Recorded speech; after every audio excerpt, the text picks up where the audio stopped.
السلام علیکم ویورز، امید کرتی ہوں کہ آپ سب خیریت سے ہوں گے۔ میں بھی الحمدللہ ٹھیک ہوں، اللہ کا شکر ہے۔ آج میں بہت عرصے کے بعد باہر نکلی تھی، تو لیکن آج نہیں، یہ ویڈیو میں نے کچھ عرصہ پہلے ہی بنائی تھی، تو لیکن اپلوڈ کرنے کا مجھے ٹائم بھی نہیں مل سکا۔ اس کی ایک تو وجہ یہ تھی کہ چونکہ گاڑی گم ہو گئی تو بس پھر اسی میں ہی کچھ دن لگے رہے۔ اب تو خیر لاک ڈاؤن ہو گیا، اب تو باہر نکلنا بھی مشکل ہے اور جانا بھی اس سے زیادہ مشکل ہے۔ لیکن یہ میں ٹی کے میکس گئی تھی تو وہاں پہ مجھے یہ بیگز نظر آئے تھے جو کہ بڑے پیارے تھے اور بڑے اچھے تھے، اور ان کی پرائسز بھی اچھی تھیں، ان کا اسٹائل اچھا تھا۔ تو بس میں وہاں دیکھ رہی تھی کیونکہ مجھے بھی ایک بیگ تو چاہیے تھا، لیکن تھوڑا اور اسٹائل کا چاہیے تھا، لیکن یہ تھوڑے سے زیادہ فینسی ٹائپ تھے۔ مجھے یوزلی نارمل سا ایک بیگ چاہیے تھا جس کو میں ڈیلی باہر آتے جاتے یوز کر سکوں نا، اس لیے میں ذرا اس ٹائپ کے بیگ دیکھ رہی تھی۔ تو لیکن یہ مجھے اچھے لگ رہے تھے، بڑے یونیک سے تھے، لیکن کافی خوبصورت تھے، پیارے تھے، پرائسز بھی اچھی تھیں اس لیے، اور تھے بھی اپ ٹو لیس 60% تھے۔ بہت مجھے نائس لگ رہے تھے، لیکن تھوڑے سے مجھے یہ فارمل سے لگ رہے تھے، اس لیے پھر میں نے سوچا چلیں ویڈیو تو بنا لیتی ہوں، لیکن ساتھ ساتھ دیکھ رہی تھی کہ بھئی اگر مجھے کوئی میری پسند کا کچھ مل جائے تو اس سے زیادہ اچھی اور کیا بات ہو سکتی ہے۔ یہ ایک مائیکل کورس کے پڑے تھے کچھ بیگز جو کہ بڑے اچھی پرائسز میں تھے، اور ان کا اسٹائل بڑا اچھا تھا۔ لیکن بچوں کے ساتھ دراصل آپ تھوڑا یہی چاہ رہے ہوتے ہیں کہ تھوڑے سے بیگ بڑے ہوں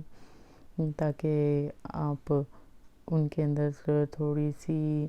نہ چاہتے ہوئے بھی بہت ساری چیزیں ڈالنا پڑ جاتی ہیں آہستہ آہستہ، کہ چلو یہ بھی لے لیتے ہیں، یہ بھی اس کے ڈال دیتے ہیں بیگ میں۔ وہ ایک بیگ تو نہیں لگتا، وہ تو بس اس طرح لگتا ہے جس طرح چھوٹا سا نا کوئی آپ کیریئر بیگ اٹھا رہے ہوتے ہیں، آپ کا ہینڈ بیگ کم ہی لگتا ہے کیونکہ اس کے اندر آپ کی چیزیں تو بہت کم ہوتی ہیں، بچوں کی بہت زیادہ ہو جاتی ہیں۔ بس اس لیے میں ساتھ ساتھ دیکھ رہی تھی اور ساتھ ساتھ سوچ رہی تھی کہ کون سا بیگ ہو ایسا جو مجھے ریزنیبل پرائس میں ملے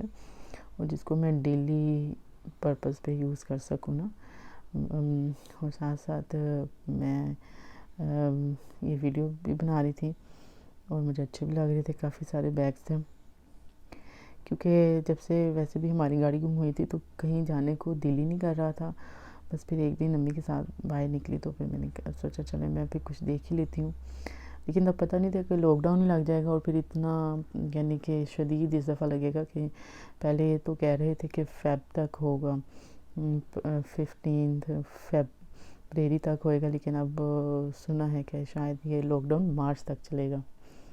اس لیے تب تو سب کچھ بند ہو چکا ہوا ہے۔ اس کے بعد ہم ایک اور شاپ پہ گئے، چلے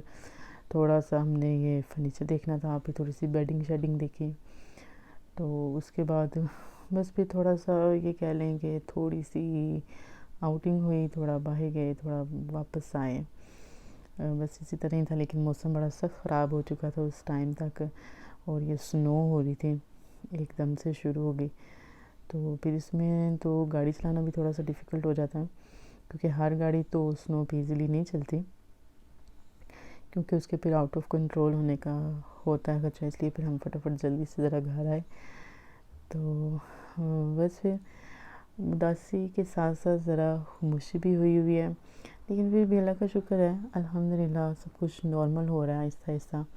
کیونکہ جو کچھ بھی ہوتا ہے وہ اللہ کے حکم سے ہی ہوتا ہے، اور بس کوشش یہی ہوتی ہے کہ آپ اس کسی بھی سچویشن پہ جو بھی آپ پہ آئے یا جو بھی آتی ہے، آپ اس پہ کتنے ثابت قدم رہتے ہیں۔ اہم بات یہ ہوتی ہے کہ اور آپ کہیں اپنی مشکل میں یا آسانی میں یا خوشی میں یا خوشحالی میں اللہ کو تو نہیں بھول گئے، تو بس کوشش میری بھی یہی تھی کہ کچھ ایسا نہ ہو جائے کہ بس یعنی کہ اگر کوئی مشکل وقت آیا ہے یا کوئی مشکل بات ہوئی ہے،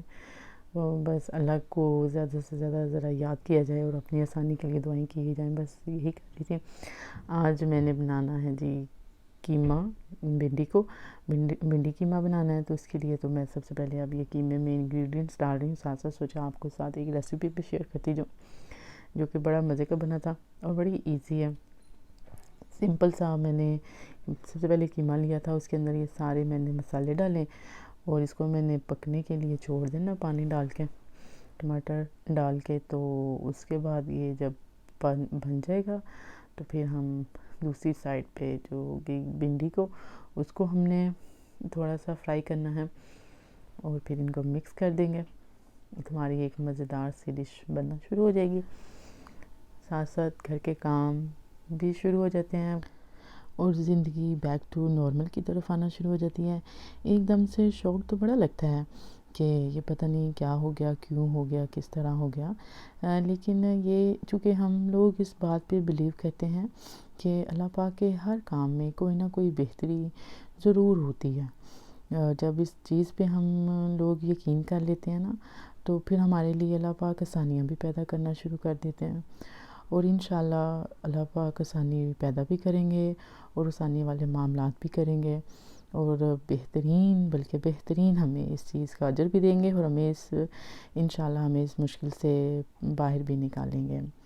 کیونکہ ہمیں اس چیز پہ یقین ہے، کیونکہ اللہ پاک کبھی بھی کسی کو اکیلا نہیں چھوڑتے ہیں، اسپیشلی جب آپ اللہ کو یاد کرتے ہیں اور جب آپ اسی سے ہی مانگتے ہیں۔ انشاءاللہ اللہ پاک ہماری پوری مدد کریں گے، کیونکہ زندگی نام ہی اپس اینڈ ڈاؤن کا ہے۔ اگر یہ سب کچھ نہ چلے تو پھر تو لائف بڑی بور ہو جاتی ہے، اور اگر ایک جگہ پانی بھی کھڑا رہے گا تو اس میں سے بھی اسمیل آنا شروع ہو جاتی ہے۔ ہلتے جلتے رہنا چاہیے، اور یہ بھی اچھا ہے کہ تھوڑی بیک ٹو نارمل ہوئے ہم سب، اور اللہ کا شکر ہے کہ ہم ساری روٹین کی طرف سارے آ رہے ہیں۔ یہ دیکھیں جی، ساتھ ساتھ میری کھانا بھی ریڈی ہو گیا اور بڑی مزے کی ریسیپی بنی تھی، آپ ٹرائی کیجئے گا، اور مجھے بھی نا آپ ضرور بتائیے گا کہ آپ کو یہ کیسے لگی نا، کیونکہ اکثر لوگوں کو بھنڈی اتنی پسند تو نہیں ہوتی ہے۔ اس کی ایک ریزن اکثر لوگ زیادہ تر یہی دیتے ہیں کہ اس میں سے نا جو لیس سی ہوتی ہے وہ ختم ہی نہیں ہوتی ہے۔ اگر آپ اس کو ڈرائی کر کے اچھی طرح کسی کپڑے کے ساتھ بھنڈی کو ڈرائی کر کے اس کو فرائی کریں گے نا تو پھر اس کے اندر سے لیس ختم ہو جاتی ہے، پھر وہ نہیں آتی۔ میں امید کرتی ہوں کہ آپ کو یہ ڈش اچھی لگی ہوگی، مجھے بھی ضرور بتائیے گا۔ انشاءاللہ دوبارہ ملاقات ہوگی۔ اللہ حافظ۔